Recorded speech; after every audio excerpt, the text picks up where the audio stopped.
Okay, Q लर्निङमा चाहिँ दुईवटा रहेछ है। एउटा चाहिँ sample based Q value iteration भन्ने छ होइन, अनि अर्को चाहिँ एप्रोक्सिमेट क्यू लर्निङ भन्छ। यो दुईवटाको डिफ्रेन्ट फर्मुला छ। स्याम्पल बेस्डमा चाहिँ हाम्रो के हुन्छ भन्दा रिवार्ड प्लस वाइ म्याक्स यो Q S dash A dash भइहाल्यो होइन।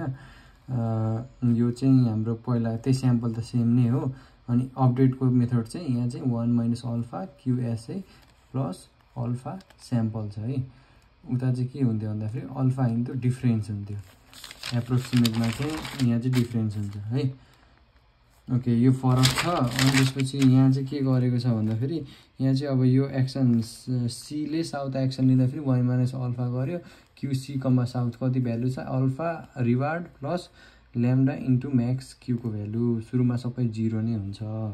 त्यसै गरी यो क्यालकुलेट गरेर यो चाहिँ राम्रोसँग हेर्नुपर्छ है, एकचोटि मैले पनि राम्रोसँग पढाएन।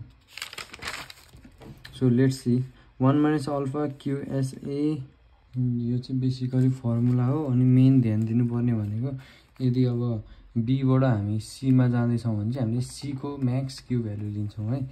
जस्तै कि यहाँ हेरेर कि स्याम्पल बी इच सी छ भने बी सीको के छ भन्दा Y max Q C comma east र क्यू सी कमा साउथ कुनको म्याक्स हुन्छ त्यो म्याक्स लिएर अनि हामीले भ्यालु निकाल्छौँ।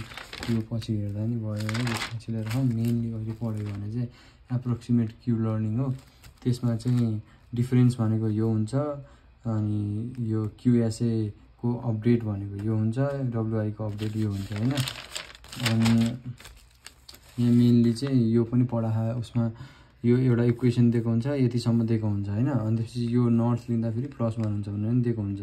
अनि हामीले के निकाल्ने भन्दाखेरि R plus gamma max Q S dash A dash 500 plus, अनि यो चाहिँ हाम्रो भ्यालु हो क्या, यहाँको भ्यालु 0 छ नि त, त्यही भएर 0 भयो। 500 प्लस हाम्रो प्रिभियस भ्यालु कि यो एस ड्यास ए ड्यास भन्दा पनि एस कमा ए को भ्यालु चाहियो क्या, हाम्रो चाहिँ पछाडिको भ्यालु चाहियो। डिफरेन्स निकाल्ने अनि डब्लुआई को त्यही फर्मुला लगाएर डट र उसकोमा प्लेस गर्ने, अनि यो नयाँ इक्वेसन दिन्छ यसले। क्युएस कमा ए भनेको -3.0 भनेको के हो, नयाँ हाम्रो नयाँ W1 के आयो, नयाँ W1 यहाँ के आयो, नयाँ W1 ओके। यहाँ चाहिँ के भनेको रहेछ भन्दा if alpha is given then only we will दियो, यसरी राख्छौँ कि हामीले 3.0 यसरी इक्वेसन नयाँ इक्वेसन आउँछ है। यहाँ चाहिँ अल्फा दिएको छैन, त्यही भएर यहीँसम्म मात्र गरेँ। अनि यो लेक्चर 22 को आरएल इक्जाम्पल पनि हेर्ने, अझै हेरेको छैन मैले।